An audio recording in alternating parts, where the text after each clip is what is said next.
بسم الله الرحمن الرحيم. الحمد لله رب العالمين، والصلاة والسلام على أشرف الأنبياء والمرسلين نبينا محمد وعلى آله وصحبه أجمعين. أما بعد، لجميع بدي مبارك درسونو کی من دا اللہ رب العزت پا توفیق سرا دا صحابہ کرامو رضوان اللہ علیہم اجمعین سیرت بیانو، او باغ سلسلہ کی من دا علی ابن ابی طالب رضی اللہ عنہ دا سیرت اکثر برخ بیان کریو. او نن اسی مازیگر زما ذہن تا دا خبر رالیو کتاب کی می دیو صحابی نصیحت لوستو، ناسی ذہن تا می دا خبر رالا کہ یو سو نصیحتونا دا صحابہ کرامو بیان شی ملگرو تنو دی که و فائدہ دیر زیادی. منز کی خو منگ چی دا کم صحابی سیرت بیانو دا اگا نصیحتونا بکی باز اگا بیانو، خدا سی مکمل نا دا اگا نصیحتونا بیانو لیکی گی او نا دا بل صحابی یا دا بل دا ایسی کولاو دے آگا کولاو دے چکر پولا بھی کہ خپکی گئی نا.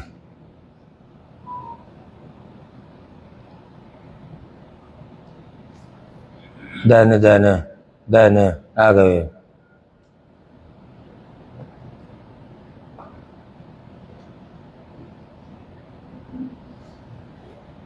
یا پتا سولے گرمی نے کی صرف مالے کی تا سولے گرمی کی چی گرمی کی سڑے میں سخپیلا سڑا کئی کنا خواہ کی اسی بٹن ہوا لگئی پنکھا ہوا لگئی اور ما کی دیشی تا سو تا پسر لے اخکاری دا واہ خلرہ باتا دا یارا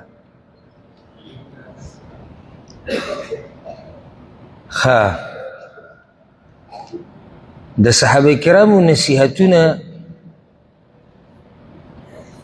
دا خو ډیر ښکلی عنوان دی د کتاب لیکلو دپاره، ځکه په دې باندې چې ته یو عالم ته ټیني او کیني که نه او راجمع یې کړي دي سیرتونو او تاریخ نه، په دې ډېر ښایسته کتاب لیکلی کېږي د صحابه کرامو نصیحتونه. او که بیانات پې شروع شي د دې وضاحت د اوږده لړۍ او سلسله ترې جوړېږي ته د صحابه کرامو نصیحتونه را نقل کړي. اوس به یو کس ما ته وایي چې نصیحت د صحابه کرامو آخر دیر دمرا اہمیت چی سڑے پی کتاب لکی یا سڑے پی بیان کی دیل اولی دمرا اہمیت سڑے ورکی. جواب داری گورا نصیحت دا صحابی او نصیحت دا عام امتی چی دا صحابہ کرامون لان دی لیکی فرق دی. اولنے فرق آگا دا گورا عربی کی النصیحہ منگو تا نصیحت وایو، عربی کی دا ٹکی دا النصیحہ دا دی اصل معنی دا خیر خواہی، لکه رسول اللہ صلی اللہ علیہ وسلم الدین النصیحہ دین د خیر خواہی نوم دی.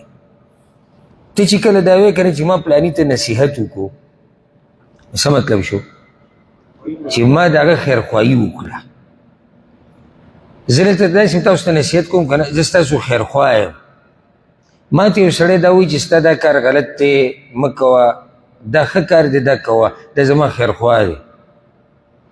نو د صحابه کرامو خیر خواهی د دې امت لپاره هغه د هر امتی د خیر خواهی نه اوچته ده. یعنی ابوبکر صدیق رضی الله عنه سی مثال، ابوبکر صدیق رضی الله عنه چې د امت لپاره کوم خیر غواړي دا کیدی نشي چې صحابه کرامو نه بعد چې کوم امتیان دي قیامت پورې هغوی دغه شان خیر خواهی کوي، دا نشي کیدی. او که څوک وایي دا کیدی شي نو علم په مشرق کې دی په مغرب کې دی، پوهه په مشرق کې دی په مغرب کې. دویمه خبره د صحابه کرامو نصیحت ولې یو ځانګړی مقام لري؟ جواب دا دی چې دغه خلکو د رسول صلی الله علیه وسلم سره ژوند تیر کړی دی. یو سړی چې د پیغمبر سره پاتې شوی دی د وحي په زمانه کې د وحي د نازلېدو په زمانه کې ژوندی و او هغه اورېدلي دي او بیا موږ ته بیانوي او موږ ته نصیحت کوي، په دې کې یو فرق دی. لکه زموږ په دې معاشره کې اوس والا زموږ په دې زمانه کې یو سړی دی هغه د علماو سره پاتې شوی دی، علم یې کړی دی، هغې دپاره ځان ستړی کړی دی د ده په خبره کې او بل هغه چې دغه څه نه دي کړي کوم چې ده کړي دي په دې کې به فرق نه لازم به فرق بله خبره دا یاده کړئ د صحابه کرامو نصیحتونه خالص د قرآن او د حدیث نه اخیستل شوي نصیحتونه لکه زه چې به نن تاسو ته یو څو نصیحتونه بیانوم نه موږ دا سلسله شروع کوو لکه چې ته الله ژوند راکړو بیا به پورې شروع هسې منځ کې د دې ملګرو د راتازه کولو لپاره نور بیا به موږ د روانې هفتې نه د علي رضی الله عنه سیرت پوره کوو انشاءالله د صحابه کرامو دا نصیحتونه دا کوم چې به نن بیانېږي بعض دي دا قرآن او حدیث کې شتي یعنی که چېرته یو عالم تا ته نصیحت کوي یو دینداره شخصیت تا ته نصیحت کوي د خصوصا د دین په باره کې نو دا خبره به هغه د قرآن او د حدیث نه اخیستي اورېدلي به یي لیدلي به یي لوستلي به یي بیا تا ته بیانوي په نصیحت کې خو زه د ځان نه قصې نشم کولی لکه زه اوس تا ته نصیحت کوم چې مونځ کوه او بیا تا ته دا ووایم چې مونځ چې څوک کوي نو په یو رکات باندې الله تعالی 50 کروڑه نیکیانې ورکوي بل به ما ته وایي چې دا خبره کوم ځای کې ده زه ورته وایم زه خو نصیحت کوم نه نصیحت دا مطلب نه دی چې څه دې په زړه کې راځي هغه بیانوه نصیحت وکړه خو په هغه خبرو باندې وکړه چې هغه شریعت کې یا هغه خبرې چې هغه د شریعت خلاف نه وي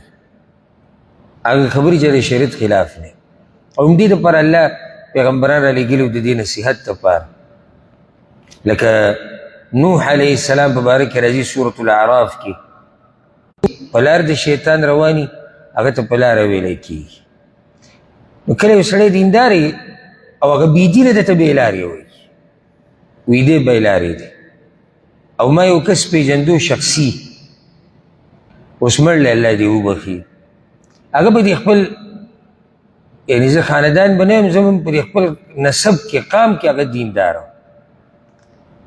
او ما ډېر ښه پېژندو ډېر نر سړی و نو د وروڼو به یې دا خبره کوله وروڼه ډېر بېدینه وایي په موږ ټولو کې دا یو بېلارې شی دی په موږ ټولو کې دا یو بېلارې دی کوم چې په لاره و هغه ته یې بېلارې وي او کوم چې بېلارې دي هغه وایي موږ په نیغه لارې دا اوس عجیبه قصه ده لکه نوح علیه السلام چې اولنی پیغمبر الله را لېږلی دی دنیا ته هغه ته قوم څه وایي وایي ته بېلارې هغه وایي یا قوم لیس بي ضلاله زه ګوره بېلارې نه یم ولكني رسول من رب العالمین زه را لېږلی شوی استازی یم د الله د طرف نه کار دې څه دی چې ته راغلی أبلغكم رسالات ربي اولنی کار زما دا دی چې زه هغه پیغامات د رسول تاسو ته چې الله راکړي دي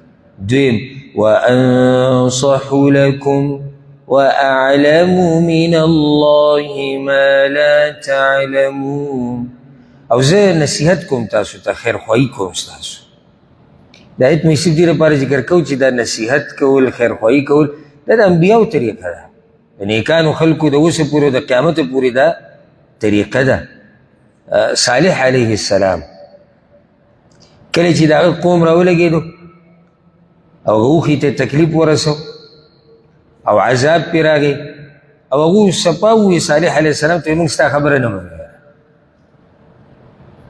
ستا خبره موږ د سره منو نه خبره ختمه شو الله وی فتولى عنهم روان شو د قوم نه خفه شو نور امیدونه ختم شو وقال يا قوم لقد أبلغتكم رسالة ربي او اے قوم ما ستاسو سره سپوله پټې په دې څه مسله نه وه اصل کې ما تاسو ته پیغام د الله در رسو ونصحت لكم ستاسو خیرخواهي مې کوله نصیحت مې کو عجیبه دا ده د هغه وخت خبره صرف نه ده د اوسه پورې ورب الکعبه دا قانون دی د ډېرو خلکو ولكن لا تحبون الناصحين مګر تاسو مینه نه کوئ نه خوښوئ هغه کس چې ستاسو خیرخواهي کوي او تاسو ته نصیحت کوي دا اوس هم د ډېرو خلکو دا حال لکه زه اوس لګیا یم یو سړي ته نصیحت کوم دا مه کوه په دې ستا آخرت خرابېږي دا مه کوه په دې ستا دنیا خرابېږي اوچت خوی دا دی سړیتوب دا دی دروند خوی دا دی دا د سپکو ډچو کارونه دي، دا د ګناهګارو خلکو کارونه دي. کوم چې بېدینه یې دین نه وي خبر، د ځمکې په دې مخ د خپل ځان لوی دشمن ما ګڼي.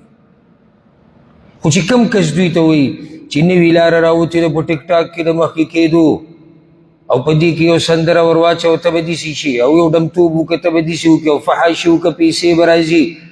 او لستی شوی د صحابه کرامو بعض نصیحتونه ما په تادی کې یو څو راجمع کړي، او وخت زموږ سره دومره نه وي، او ما ته ستاسو د اوږده لړۍ ده که سړی شروع وکړي. او که چېرته الله توفیق راکړو او موقع برابر شوه نو په دې باندې که لیکلو شي نو دا به ډېره مزه کوي. الله دې توفیق راکړي. الزبیر بن العوام رضی الله عنه مشهور صحابي دی. ځای په ځای ما د تذکره هم کړې ده، بعض ما د سیرت څه نه څه بیان کړم دی په یو موقع نیمه کې.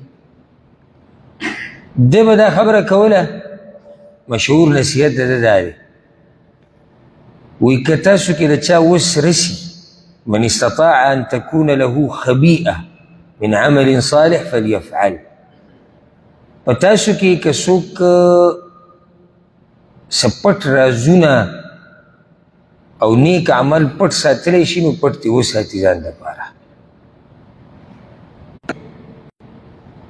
دا ته څنګه پټوي؟ نشي پټولی. دین بیانول، دین زده کول، جهاد کول، د الله په لار کې په داسې وخت کې مال لګول چې عام خلک لګي یو ځای کې مال لګوي، نو بس ځینې حج کول، عمره کول، رمضان په میاشت کې روجې نیوه، لازم به روجې نیسي. خو بعض اعمال هغه دي چې هغه انسان یې نه راښکاره کوي نو بل انسان ترې نه خبرېږي. هغه به دا وي ملګرو ته وي که تاسو کې څوک څه رازونه د الله سره پټ ساتلی شي نو ودې ساتي. اوس که داسې وشي چې دغه یتیم چاته ووایي، یو بل د ده خپل دی چې په دې مسله کې ورسره منډې وایي، د ده هغه په منځ کې واسطه ده، کیدای شي هغه ووایي. خو که دی چاته نه وایي د ده د طرف نه څوک نه خبرېږي. یو سړی دی د خیر په کار کې، موږ کوې وتو یوځي کې او ده پکې مرسته وکړه، که دی نه بیانوي چاته هېڅ پته نه لګي. سړی د شپې تهجد کوي، هېڅ پته یې نه لګي. یو سړی نفلي روجې نیسي چې څوک خپل عمل پټوي رب یې راښکاره کوي، او چې څوک یې راښکاره کوي الله یې ذلیله کوي. مه کوه دې کوشش کې مه پرېوځئ، دا د ریاکارۍ غټه دروازه ده چې زه چا ولیدی، زما خبره چا واورېدی، زما چا صفت وکړ. سره دې صفت نه کوي، بنده به صحیح او د هغه صفت به صحیح. او ما ورته خو کوم دې دپاره نه، موږ خو دې دپاره کوو چې کله دغه الله ته یوازې شو، کم رب ته چې ته یوازې مخامخ کېږي د هغه سره یې ساته. دا د زبیر رضی الله عنه د نصیحت مقصد. یو خبره به دا کوله، وی چې څوک د الله په واسطه څه وغواړي که نه نو مې واپس کوه، ځکه چې تا ته الله یاد کړی دی، مخلوق یې ته نه دی یاد کړی. او دا اصل کې د الله قدر دی. لکه حدیث کې راځي رسول صلی الله علیه وسلم وایي څوک چې د الله په نوم تاسو ته قسم وخوري بې یقین کوه، ځکه چې الله یې درته یاد کړی. الا استثنایي حالات دا دي، یو سړی دی چې هغه په دې دروغو مشهور دی، یو سړی دی هغه په دوکو دړکو مشهور دی، خلکو ته الله را یادوي او بیا دوکې دړکې. یو کس بل ته څه مسله وه زه پکې هم بولم او نور کسان هم بولو، څه سپارش یې کوو، خو هغه کس وي چې منم یې نه، او د هغې اختیار و چې نه یې مني.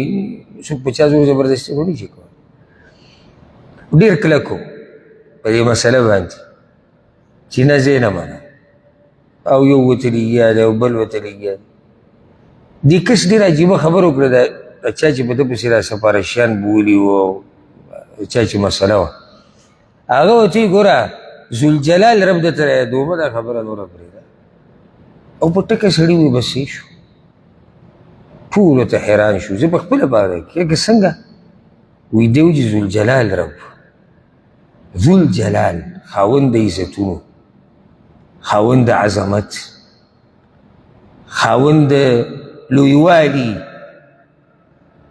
دې نه خوا پکې څه پاتې نه شو. هغه سخت سړی چې قسمه قسم د بسې خلک بود کو بیا ما ته وایي تا بمبوزو ما زه سید زموږ سره خبره وکړه خو د هغه خپل حق و چا مجبوره کولی نه شو سفارش دې ته وایي چې ته خبره وکړې نور هغه مني نه مني د هغه کار دی ته پې ستغه نه شي کولی زه نه منم خو ده ته پته چې خولې له دا ټکی راغی وایي ذوالجلال رب درته رایاد د ایمان دی چې سړی تا ته ده اوس که موږ ته څوک داسې ووایي که نه چې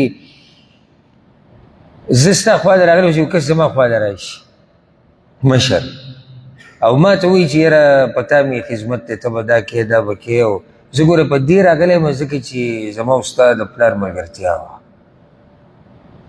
او زما او د هغه ورورولي وه زه که هر څه کېږي او د الله په توفیق سره زه به ده سره دا منډه وهم ځکه چې ما ته پلار رعایت کړی دی او پلار ما ته ګران دی یو سړی ما ته مور واسطه کړي چې یاره ستا مور سره دا رشته وه زمونږ داسې مور ما ته ګرانه ده ملګری یې راته یاد کړي نور هر څه پرې ملګری یې راته یاد کړي ستا هغه پلانې ملګری نه دی او هغه سره موږ هم کینو پاسو د دې ملګري که زه قدر کوم زه به دا کار کوم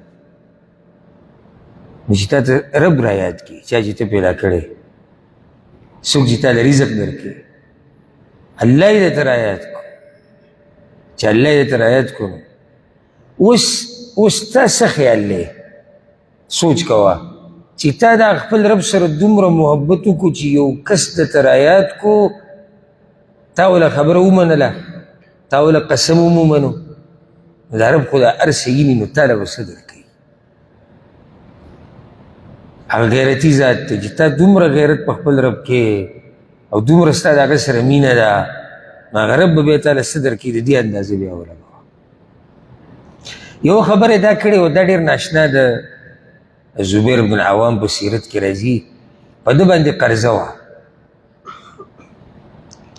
قرضه پې ونو دې زوی ته یې وصیت کړی وي زما دا کم قرض چې په ما دی دا به ورکړي که زه مړ شو د پلاني قرضه ده د پلاني قرضه ده او که دې نشوه ورکولی جو بیا به فاستعن بمولای بیا زما چې کوم مولا دی او مولا په معنی د ملګري هم راځي د سید او د سردار هم راځي د هغه نه به مرسته وغواړي هغه ورته من مولاک ستا مولا څوک دی وی الله بیا به الله ته ووایي که ستا خبره ستا د وس نه بهر وه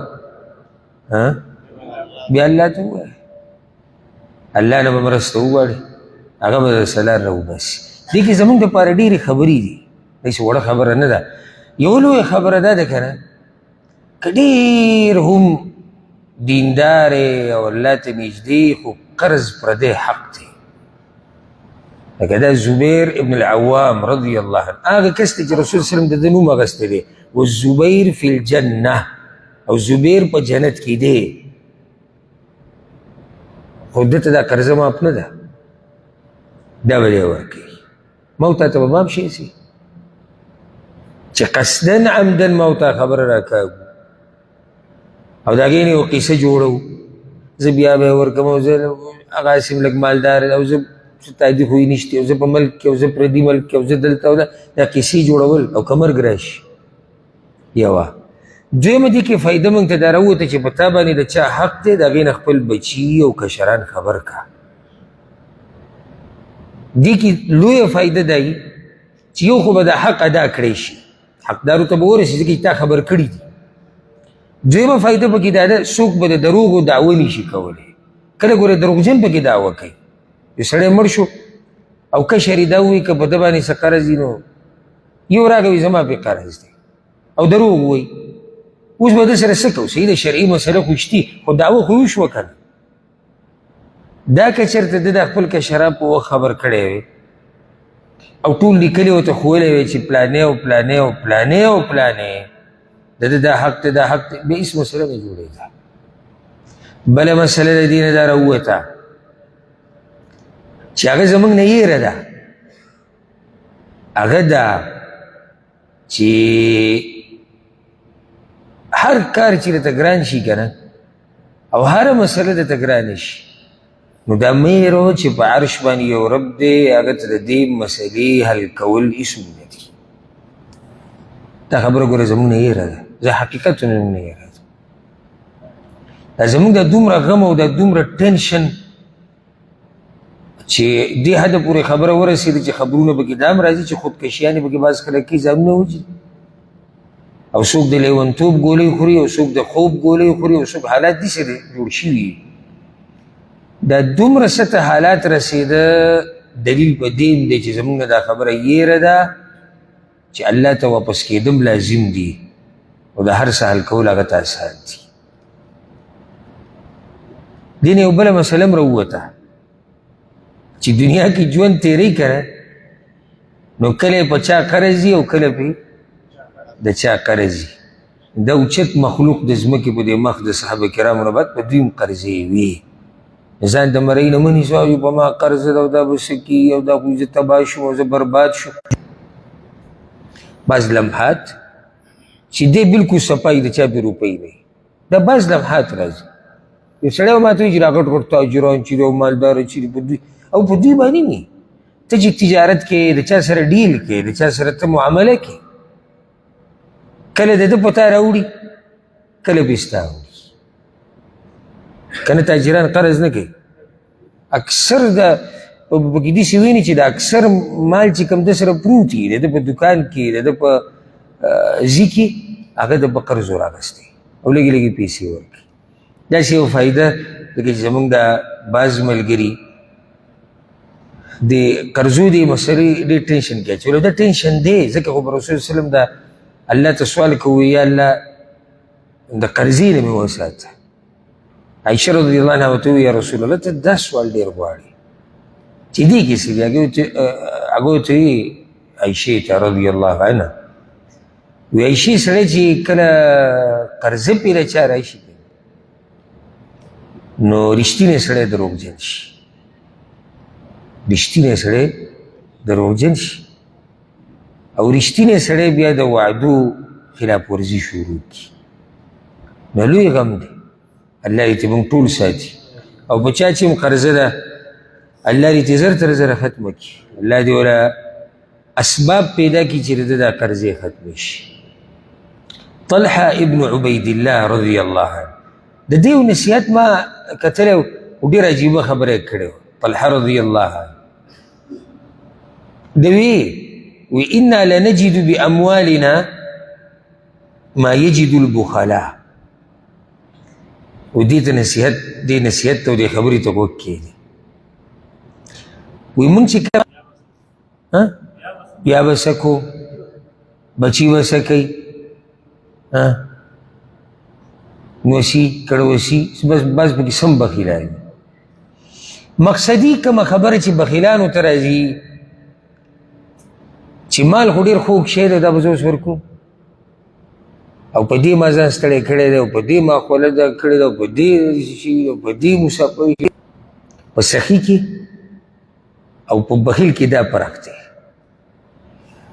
اوس چې د سخي سړی چې دا مال لګوي ستاسو څه خیال دی چې لکه بس دې چې راواغېسته اوبو ته یې ورولي نه خفه کېږي پسې خو بیا هم لګوي ولې ځکه چې دی صبر پې کوي په دې خبره چې دا ماته زما رب ویلي دي دا اوچت صفت دی دا د اوچتو خلکو خوی دی دی پې صبر کوي بخیل صبر نشي کولی ځکه هغه لګولی هم نشي نو سخاوت دا ډېر اوچت صفت دی او دا د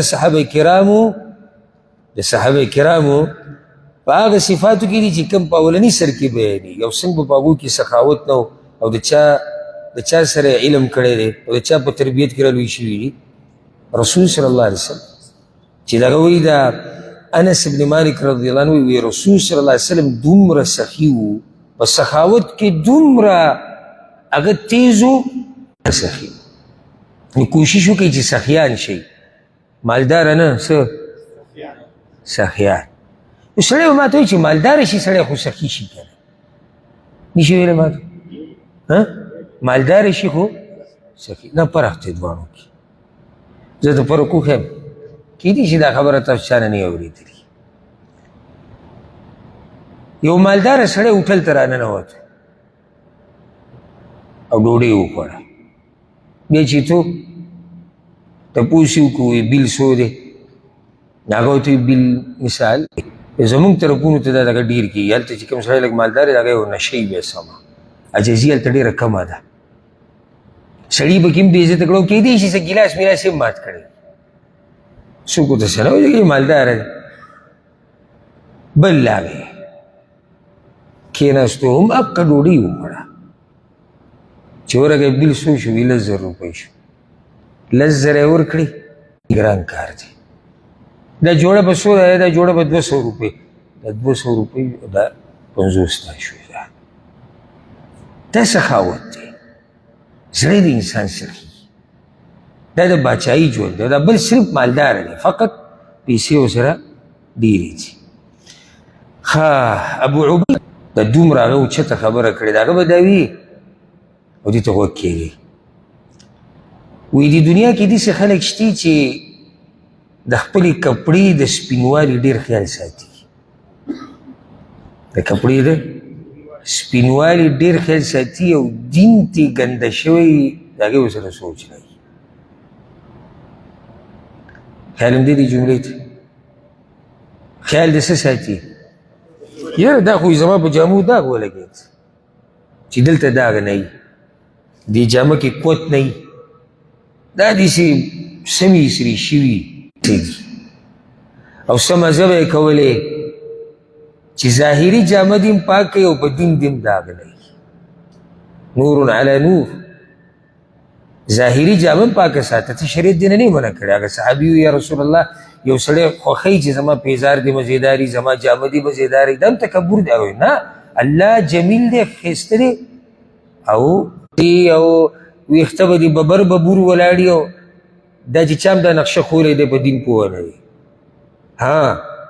که داسې حالات ته باندې راشي د غریبۍ او د انسان په کپړو کې ټانکۍ لګېدلي او ټانکې پکې لګېدلي او ټوټې پکې او دی پې صبر کوي، دا اوس دینداري ده، ځکه چې په ده دا حالات راغلي دي خو د ځان نه دي شي کولی. یو کس ما لیدلی او په تاسو ما قیسه کړې وه، دا هم ډېره مخکینۍ خبره ده.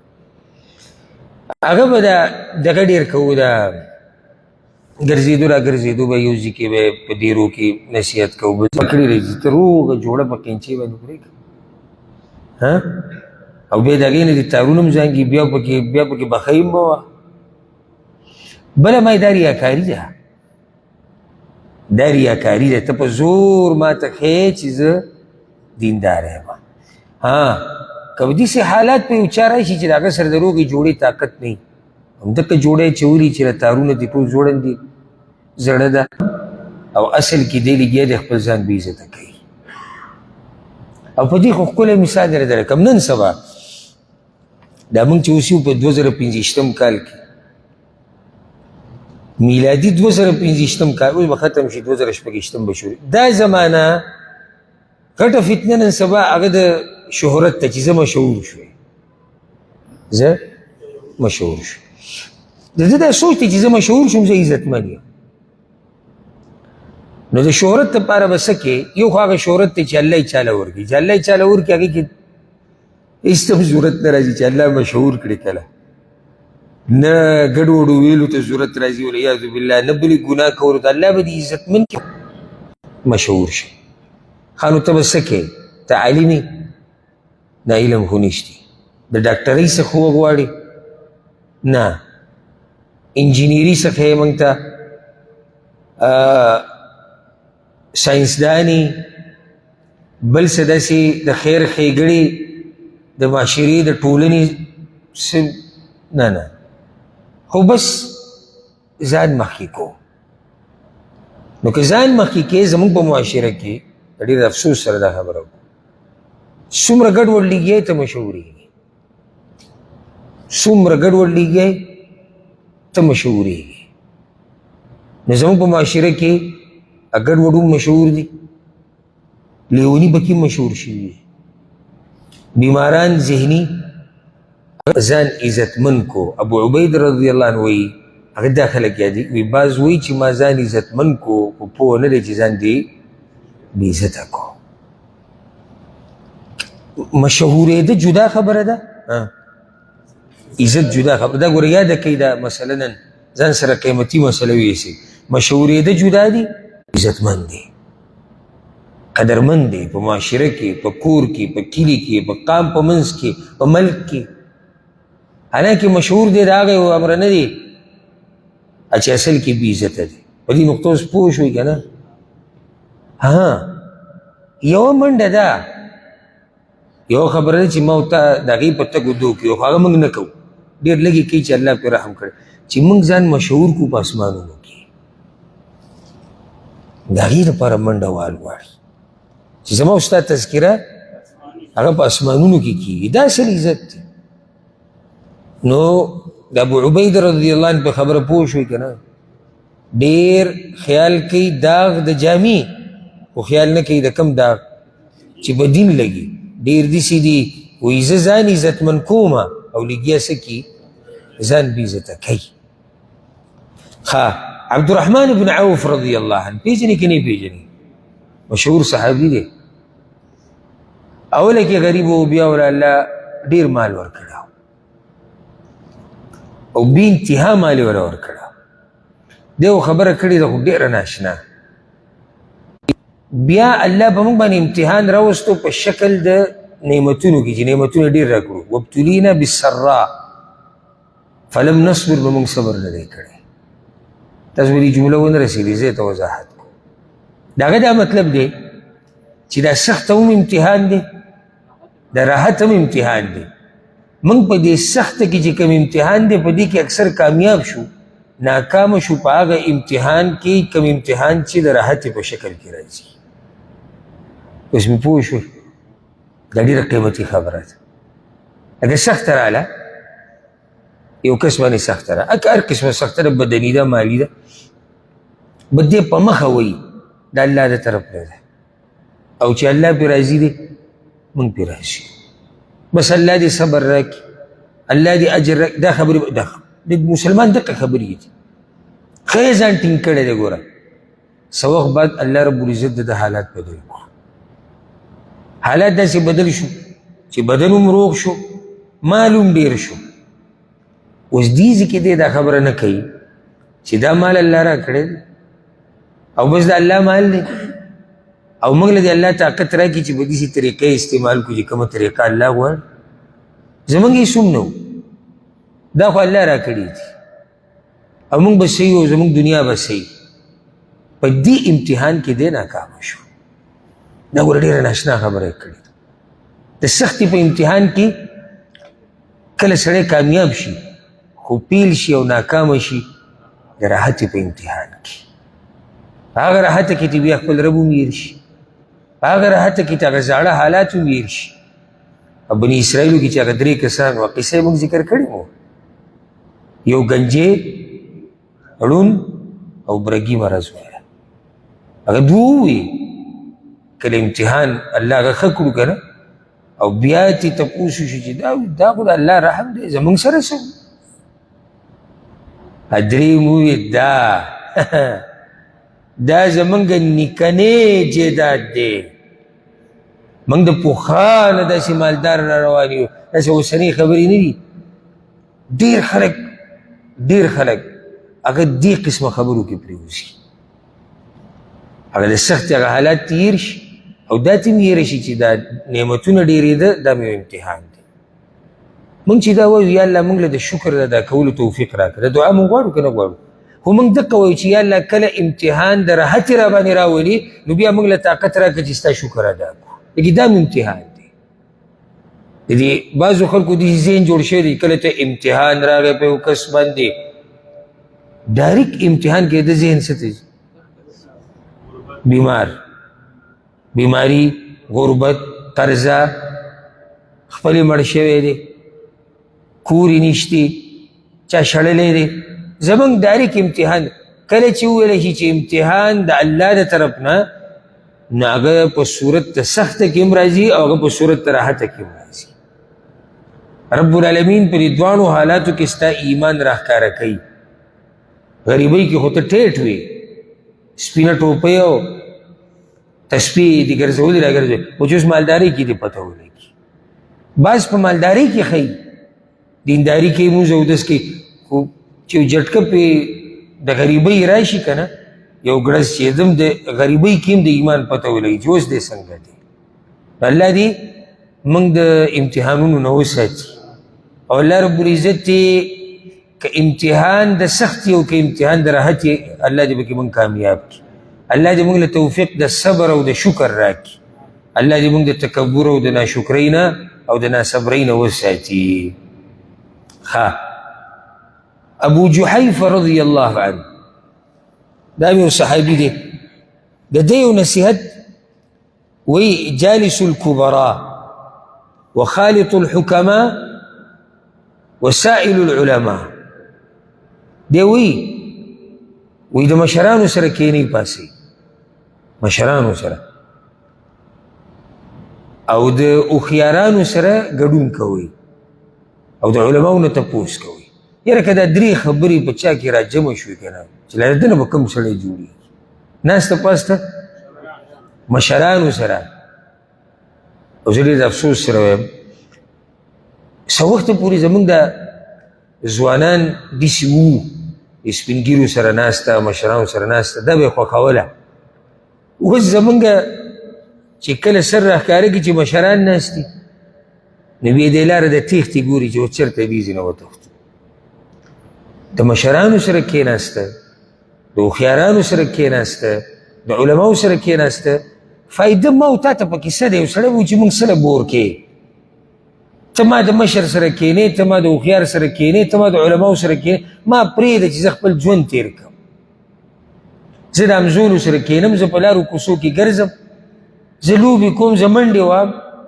ته ما ته وایې نه د هغوی سره کېنو، دوی سره ګوره ته چې د مشرانو سره کېنې، ته چې د هوښیارانو سره کېنې، لکه څنګه چې دا صحابي وایي ته چې د علماو سره کېنې نو ته د دوی نه علم زده کې، ته د دوی نه ناسته پاسته زده کې، ته د دوی نه ادب زده کې، ته سړیتوب زده کې، ته تجربه زده کې. او چې له دومره څه تا ته راجمع شي تا نه به څومره غټ سړی جوړېږي. که خیال هم کړی یاسې او د هر چا په خاندان کې داسې باز دانېږي. یو نیم ماشوم خو به ورته نه وایو، هغه کار یې داسې چې د ماشوم ټکی ورسره مناسب نه وي، ځوان به ورته وایو. یو نیم ځوان که خیر هم کړی دی د وړوکوالي په دې عمر کې د دې مشرانو سره ډېر کیني پاسي. تاسو به بعض لیدلي او کیدای شي ستاسو په دې کشرانو کې څوک داسې ډېر کیني پاسي.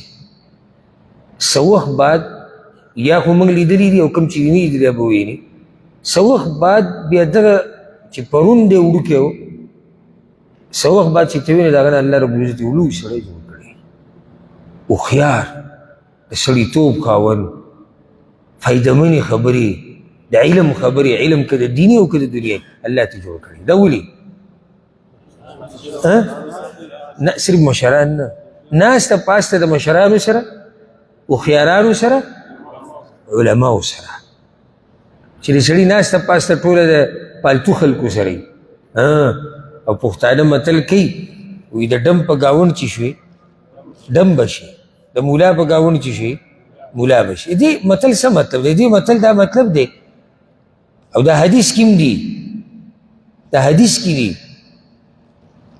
چې انسان د چا سره چې دوستي او یاري کوي د هغه نه خوی زده کوي. دا خبر رسول صلی الله علیه وسلم کړې ده حدیثونه. ته چې د نیکانو خلکو سره، مشرانو سپین ږیرو سره کښېني ته به د هغوی نه د هغوی خوی زده کوي. خصوصا مشران نه دي، د دوی سره ډېرې تجربې، سړی ترې تجربه زده کړي. دا کار به څنګه کوې، دا به څنګه کوې، دا جرګه کې چې ته کښېنې دا ته څنګه کښېنې، هلته چې ځې دلته چې ځې دلته چې دا ته یې زده کړه. اوس کیدای شي څه وخت بعد د عالم، د هوښیار، د سپین ږیرې، د مشر د په دنیا کې رهي او تا نه ډېر څه پاتې شو. د دې نصیحت مطلب دی وبرسېدی که نه؟ او یو سړی ناست ټول د دغه سره د پالتو خلکو سره، د دروغجنو سره، ټیک ټاک والا سره، همیشه لوبو منډو والا سره، او د دې نه به آخر څه شی جوړېږي؟ غټ عالم به ترې جوړېږي. نشي کېدی. الله دې زموږ په حال رحم وکړي.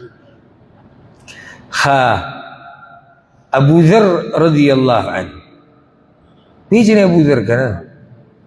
هغه صحابي چې یوازې مړ شوی، یوازې ژوند تېر کړی، یوازې مړ شوی او یوازې به راپاسي د قیامت په ورځ. او یو روایت کې داسې راځي یوازې یو امت به راپاڅي د قیامت په ورځ. دې یو ناشنا خبره کړې ده. وایي کوم سړی چې خلکو ته علم ښیي او عمل پرې نه کوي، کوم سړی چې بل ته نصیحت کوي او په خپله پرې عمل نه کوي، مثال یې د هغه ډیوې دی چې نورو له رڼا ورکوي او ځان سیزي. څه ناشنا خبره یې کړې ده. نورو له رڼا ورکوي ځان سیزي. څه کم عقل دی. کوشش کوي چې دا بل جهنم ته لاړ نه شي او په خپله د جهنم په لار روان دي. کوشش کوي چې دا بل جنت ته نږدې شي او په خپله د جنت نه ډېر لرې شي. کوشش کوي چې د پلاني نه الله راضي شي او د ده نه ناراضه دی. دې خبرې ته وګوره. چېرې د پلاني نه الله راضي شو، ښه نو تا نه خو ناراضه دی. شروع به تا د ځان نه کړې وه. څومره دی لوی تاوان کې دی. او ما په دې باندې پرون که نه پرون پې ما خبره کړې وه سولی کې زموږ درسو د امام مالک نصیحتونه هارون رشید ته. یو نصیحت ورته امام مالک دا کړی خلیفه هارون رشید ته، وی چې چاته د خیر د کار ووایې نو چې شروع تا کړي ګورې، او څوک چې د غلط کار نه منع کوې نو چې اول ته ته منع شوی، هسې به دا نصیحتونه هغه وخته پورې مزه نه کوي یا اثر نه کوي. بیا ما تفصیل کړی څو پورې به خپله سړی عمل نه کوي. ښه دغه به وي د ابو دجان رضی الله عنه، دا مشهور صحابي دی. د ده بعض کیسې ډېرې مشهورې دي تاریخ کې ما بیان کړې. ده به وي زه د الله ډېر کمزوری بنده یم، ما خو به داسې ډېر ښه کارونه نه کړي. دا د هغوی اوچت اخلاق وو. یعنې موږ که چېرته 2 رکعته مونځ جومات کې وکړو که نه، بیا ځان د امت په دې غټو دیندارو مشرانو هم نه ورکوو، ځکه چې ما 2 رکعته مونځ کړی دی. چې زه کله 2 ټکي زده کړم نو بیا د امت دا غټ علما چیرې په دوی ځان نه ورکوم. دا هغه انسان خوی دی چې ده کې عاجزي دی. خو چا کې چې عاجزي کوي هغه ډېر اوچت شي، ځان عاجزه ګڼي. دی وایي زما داسې خاص ښه کارونه خو نشته چې زما پې مضبوط یقیني سوای د 2 کارونو نه. دا 2 کارونه اوس نوټ کول غواړي چې دی د خپلو نیکیانو کې د 2 ته مضبوط وي. حالانکې ده خو ټول ښه کارونه کړي او انسان دی که خطا نیمتي شي، خو دا هغه قوم دی چې الله بخلي دي. 2 کارونه وي زه 2 ډېر ګران دي. زه تر اوسه یم 2 ډېر ګران دي. یو دا ما چېرته په هغه څه کې خبره نه ده کړې د کمې خبرې چې زما سره تعلق نشته او زما ورسره نشته. اسان کار دی که نه. زموږ په مخکې خو داسې نرۍ غونده کې موضوع راواله، تعلق به تا سره وي، بیا ودرېږه بس به زه کومه، بیا لږ صبر وکړه په فیسبوک باندې به لایو هم بیان پرې ورکومه، بیا صبر وکړه د دې نه بعد به دا موږ په دې باندې بیا پوره یو کمیټي کیني، دیره به کیني، اجره کې به کینو، موږ به دا خبره سم هغېږو راغېږو. ښه ستاسو سره تعلق دی نه چې زموږ سره تعلق نشته. مسله د پلاني ده خو ګوتې به پکې موږ وهو. دا نصیحت هم ما پرون کړه. یو ما کې دا خوی دی ابو دجان رضی الله عنه، یو ما کې دا خوی دی چې د څه شي تعلق زما سره نه وي زه پکې ګوتې نه وهم، نه پکې خبرې کوم. دویم دا ډېر ګران دی. وکانه قلبي للمسلمین سلیما، او څومره مسلمانان چې دي هغوی ته زما زړه صفا دی. نه د چا سره حسد کو، نه د مسلمان سره بغض کو، نه مسلمان سره دشمنی کو، نه د مسلمان دپاره بد غواړم او داسې پسې بیا ځه. دا آسان کار دی که نه. ښه سړی هغه دی چې د خپلې کوړمې ته زړه صفا وي. زموږ په وخت کې کوړمې ته سړی و ما ته وایي چې راته زیاتی ونه کړو. نه نه مې دی کړی، زه بې ښه مضبوط ولاړ یم. زه به الحمدلله پښتن یم او د دې معاشرې نه یم. هسې نه چې زه بل قوم والا یم او بلې ژبې والا یم او د پښتنو خبره کوم. اوسېږم یې منځ کې یم پکې. یاره زه یم په موږ کې ښه سړی هغه دی چې دې کوړمې ته یې زړه صفا وي. مسلمانان پرېږده دې کوړمې ته، یعنې ته کښېنوه بس ټول نه یادو. د رور به رور ته زړه داسې ډکي چې ته به توبې وباسي. که زما دا خبره غلطي تاسو ګوره ما ته ویلی شي چې ده تا ګوره کوم ځای کتلي دي مونږ کې خو دې څه نشته رور ته د بچي پلار ته زړه ډکي د بچي پلار ته نور به زه خوا سوی یم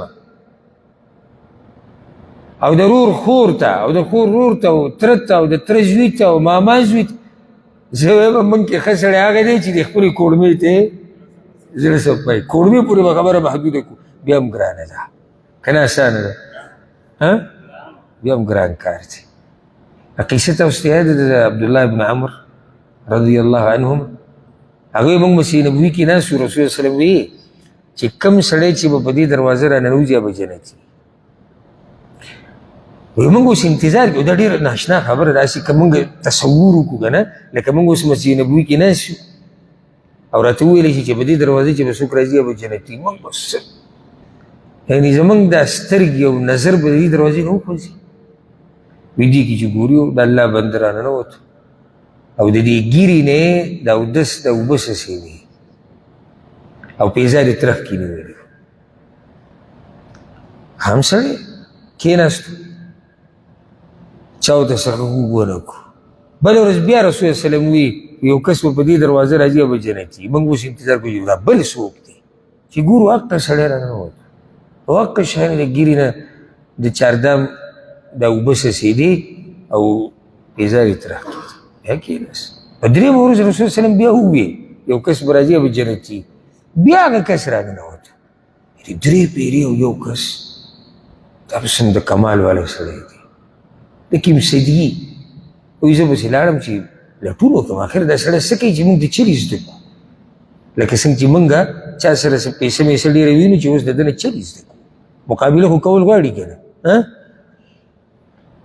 د هغوی اکثر مقابلې هغه به د څه وي بلکې د هغوی مقابلې به د دین وي وایي زه پسې ورغلم اوس یو قیسه مې ورته جوړه کړه چې پلار رانه خفه شوی ده کور نه یې راویستی وی هغه وایي چې دغه ستا کور راځه پرېوځه دلته میلمه دوست خلک وو دینداره خلک وو د سړیتوب خاوندان وو وی بس اولنۍ شپه چې داسې شپه شو زما ده ته ما خوب د شوی دی به دا سترګې مې چې لږې کولاو کړي سړي ته ګورم چې ده څه کوي هېڅ یې ونه کړو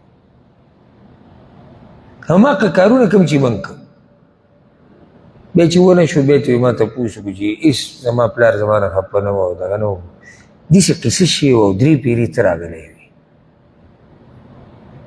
اخر ته څه کار کوې ما خو مخامخ یې ورته ویلي چې ما خو په تا کې څه دي چې غټ څه ونه لیدو غټ څه هغوی مطلب یعنې جدا عبدالله بن عمر څومره دینداره دی دا هغه انسان دی چې ټول عمر به د یو ورځ روژه وه یو ورځ بوزه وه او رسول وسلم ورته نصیحت کړی وي داسې مه کوه د دې نه یوې ښه دا دی چې ته په میاشت په هفته کې دا 2 روژې نیسي یا په میاشت کې 3 روژې خو دی یا رسول الله ځواني ده او کولی شي بیا چې کله بوډا شو ارمان یې کړی وي چې ما د پیغمبر هغه منلی وی کمزوری شي اوس د ده دینداري ته وګوره دی وایي زموږ دی په شانې کوله نو مور خو پکې څه نه هغه ورته ویل ما ته هم څه نه دي معلوم دینداره سړی خو نه یم ډېر د هغوی عجزي ده ها یوه خبره زما خاسته کیدی شي د لاسې زه چې د شپې وده کېږم هره شپه نو په داسې زړه سره وده کېږم چې په هغه زړه کې مسلمانانو ته هېڅ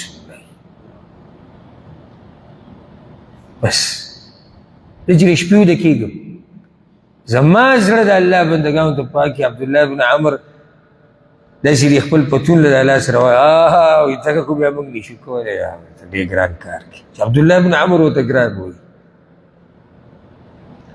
نو دا ډېر اوچت کار دی او ډېر اوچت مقام دی زړونه خپل صفا ساتي او پرېږدي چې چا د سره څه کړي دي که نه که څه قیسه روانې چې ده دا ویلي وو هغه دا ویلي وو پرېږدي یو لویه ورځ را روانه ده اوس مو ته څه خپل ژوند لنډ تنګ کړې ولې بې ځان خفه کوې ولې خپل طبیعت خرابې ګورو به ورسره بیا هلته په آخرت کې شتې یوه ورځ الله ته به مخامخ کېږو پته به ولګي خو اوس خو بې زه خپل ژوند نشم خرابولی بل دا زړه چې زه صفا ساتم په دې مال الله اجر راکړي په دې زمان الله راضي کېږي په دې زه الله ته نږدې کېږي نو ابو دجانه وایي چې 2 کارونه زما ما ته ډېر داسې مضبوط او یقیني ښکاري یو دا چې د څه سره مې کار نه او د سره سره کار نه نو زه په کوم کار نه لرم.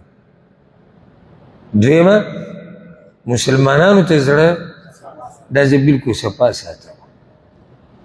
ها ابو سعید الخدری رضی الله عنه دا ګورې زه مشهور صحابه کرام ذکر کو دیو ډېره ناشنا خبره کړې د دې صحابه کرامو مبارک لګیا او د پیغمبر صلی الله علیه وسلم دا ملګري چې دي موږ بار بار وایو د پیغمبر صلی الله علیه وسلم د ملګرو به ادب کې احترام به کې محبت به ورسره کې د ټول جنتیان په دې خو موږ په مخه خبره کړې او څوک چې دوی پسې خبرې کوي په دوی اعتراضات کوي او دوی ته ګمراهوي دا کور کې چې کوم خر ولاړ دی د هغه نه زیات بېلارې دی او ګمراه دی او قمقل دی. هسې دې خبرې ته غوږ کېږدئ د ابو سعید الخدري رضی الله عنه والله داسې ناشنا خبره یې کړې ده چې ته به سم پوه شي چې صحابه کرام څوک دي. وایي مثل اصحاب رسول الله صلی الله علیه وسلم کالعیون د صحابه کرامو مثال څه په شان دی. عیون په عربي کې څه ته وایي؟ سترګو ته. د صحابه کرامو مثال د سترګو دی. نو څه په دې خو سړی نه پوهېږي. ودواء العیون ترک مسها او د سترګو دوایي دا ده چې دې کې به ګوتې وتې نه وهي. اوس هم پوه نه شوې نه یې پوه نه شوې سترګو کې چې ګوتې وهي مزېدارېږي نه نظر تیزېږي خرابېږي. که غواړې چې سترګې دې په حفاظت کړي ګوتې مه واچوې جرمه. اکثر ډاکټر سړي ته وایي مګره مګی ډېر مه یاره دا به خرابې کړي ته. دا صحابه کرام وایي مه چېړه نو په امن کې به یې او څومره چې دوی چېړې ته دوی نه خرابې ته ځان خرابې. نو که ته خپلو سترګو کې ګوتې وایي او مګې را مګې زما سترګې خو د لاسه نه خرابېږي. صحابه کرامو مثال د سترګو دی. چېړه یې مه څنګه یې چېړه مه یعنې د دوی په ژوند کې چې څه راغلي دي څه شوي دي هغې کې داسې ګوتې مه وه چې ته د هغې په بنیاد بیا د بعضو سره بغض کې بعضو سره دوستي کې بعضو پسې کنځلې کې والعیاذ بالله بعضو پسې بدې ردې وی نه داسې به نه کې. ښه ابو موسی الاشعري رضی الله عنه دا تېر شوی ابو سعید الخدري و د ده زه یو نصیحت ذکر کوم صرف یو او په دې به دا خبره ختمه کړو. نصیحتونه ډېر زیات دي او ما تاسو ته وایي که الله توفیق راکړي په دې به زه یو پیر لیکل کوم انشاءالله الله دې طاقت راکړي.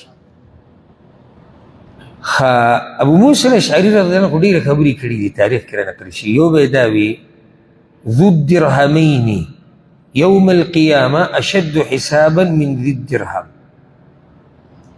د دوو روپو خاوند د قیامت په ورځې حساب ډېر دی د هغه چا نه چې د چا سره روپۍ وي. پوه نه شو په دې خبره په دې پوره بیان کې د دوو روپو خاوند حساب یې ډېر دی د هغه چا نه د قیامت په ورځ چې د روپۍ خاوند دی. څه مطلب شوی دی؟ ثم لتسألن یومئذ عن النعیم قیامت په ورځ الله وایي د هر نعمت به تپوس کړي. یوازې دا ګوره خوشحال سید الله موږ له نعمتونه راکړو الحمدلله او موږ ورته خوشحاله او دین اخوا غټه خبره دا چې رب العالمین به دې نعمتونو تپوس کوي په آخرت کې. غټه مسله موږ ته دا ده لکه حدیث کې راځي چې دا وخت پورې انسان د الله د مخې نه خوځېدی نه شي چې څو پورې یو څو تپوسونه ترې نه شي. یو تپوس دا دی چې مال دې ګټلی د کوم ځای نه دی او لګولی دې کوم ځای کې دی. دغه شان د بچو به تپوس کېږي د روغ صحت به تپوس کېږي هر نعمت چې الله موږ را کړی دی به تپوس کېږي. نو ته صرف مه خوشحالېږه چې بینک بیلنس ډېرېږي. د بیلنس د ډېرېدو سره حساب کتاب هم درنېږي. خو که ته په نیغه لار روانې او په صحیح لار روانې که هغه څه چې راته الله ویلي دي نو دغه ډېر حساب دغه اوږد حساب هم بیا ستا دپاره تاواني نه دی. ځکه که حساب وشو خو ته به کامیاب یې پکې. تاوان کې هغه دی چې حساب پې هم دروند شي او دی پکې ناکام هم شي. الله دې موږ د هغې نه وساتي. دا د صحابه کرامو یو څو نصیحتونو او وختي مازدیګر زما زړه ته رالو ما دا چې څو نصیحتونه دغه اوچت مخلوق بیان کو، که چېرته الله زموږ د زړونو دې سره رابیدار کړي او که چېرته دا په موږ باندې اثر وکړي. الله رب العزت دې څنګه چې په دې مبارک جومات کې موږ جمع کړي یو، دغه شان دې الله موږ او څوک چې دا بیان اوري، څوک چې ییني او زموږ والدین او مشران او کشران، موږ ټول د الله په جنت الفردوس کې دغه صحابه کرامو سره یو ځای کړي او الله رب العزت دې موږ د هغوی په نقش قدم روان کړي او الله رب العزت دې موږ له په نعمتونو کې د شکر د ادا کولو توفیق راکړي او په سختو کې د الله موږ له د صبر طاقت راکړي. هذا والله اعلم وصلى الله وسلم على نبينا محمد.